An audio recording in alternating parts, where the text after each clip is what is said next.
lesson, I did my persuasive presentation on cable TV, internet monopoly. In a land where people have endless options, the company's working hard to take away those rights in order to rise to the top. Their plan is to gain power by leaving the consumers with no choice but their choice. This situation poses many cons that would only hurt the consumers while benefiting the company itself. What is a monopoly? A monopoly is a single company or group that owns all or almost all of the market share for that particular service or product.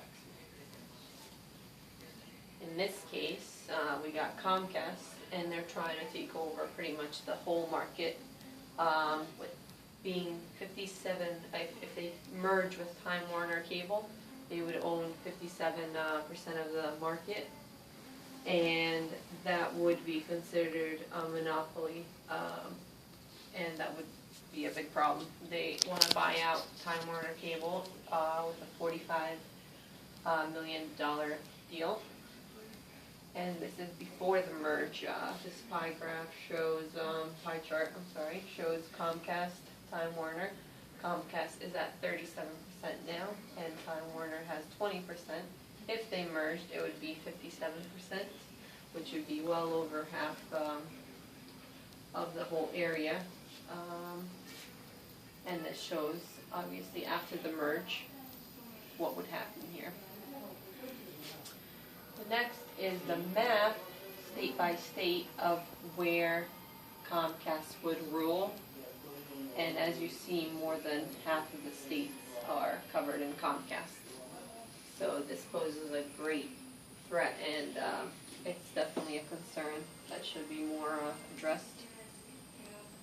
The problem here is there would be no competitive pricing whatsoever, because you would only have one choice to go with, and they could pretty much pull your leg left and right because they can do as they please, which moves into limited options for consumers, caps on data usage, tight controls, slower internet speeds, and customer service quality would deteriorate.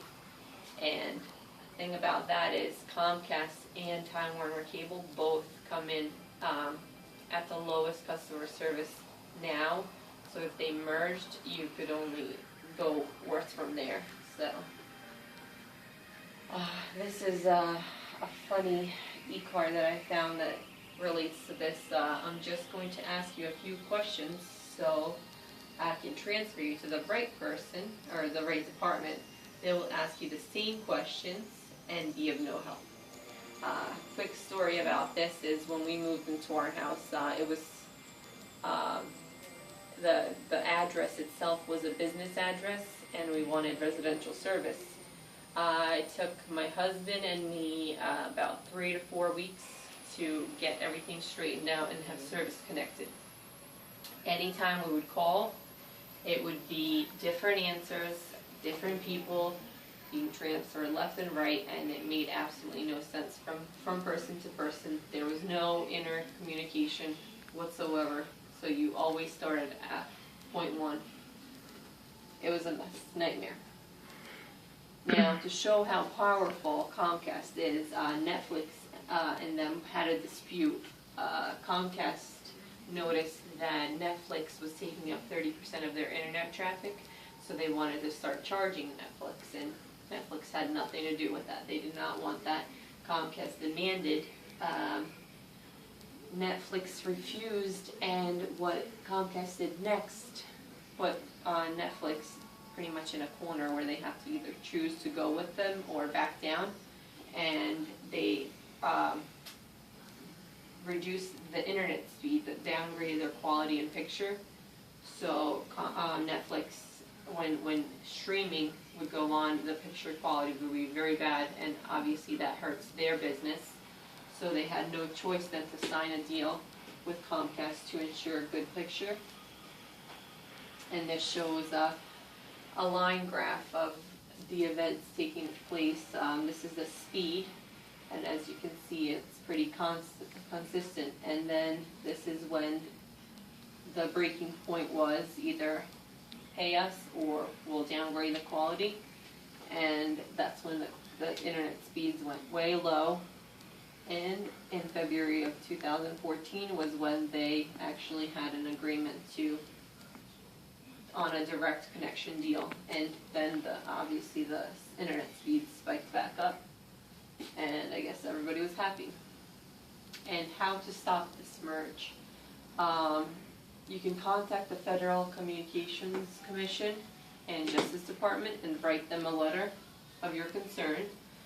There's all different sorts of petitions where you can sign petitions against this merge, and also speak up to the local town council in your area.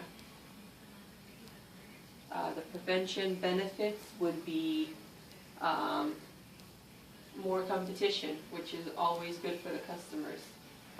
That would keep the prices at a competitive rate. No high spikes in the prices, that is. Service would remain competitive, catering to the needs of the consumer.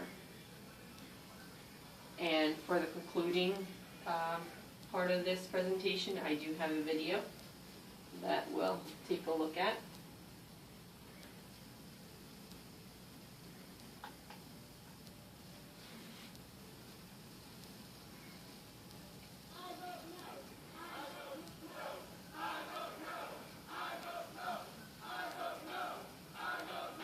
This is what consumer outrage looks like. This bill goes through Comcast, making sure 2/3 of all cable TV customers in the country and almost 40% of all high-speed internet. Is that right? No! With that much power, they'll be able to charge us whatever they want for the services that we need every day.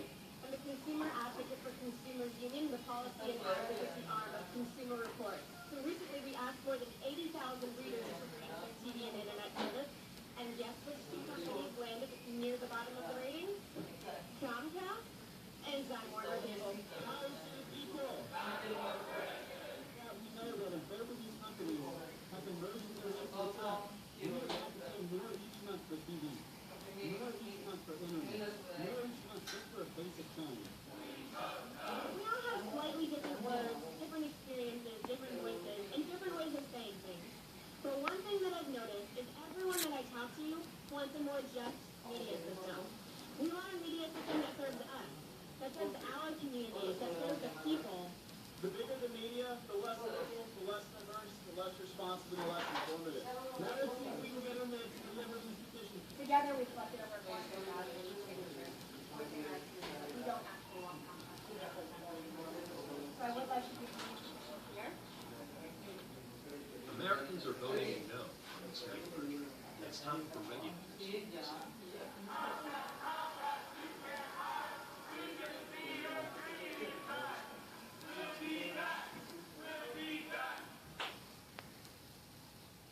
And that pretty much concluded what I was saying in my presentation. It's a very serious concern, and I think it should be addressed before they actually make the merge and come together, and at that point it'll be too late. Thank you.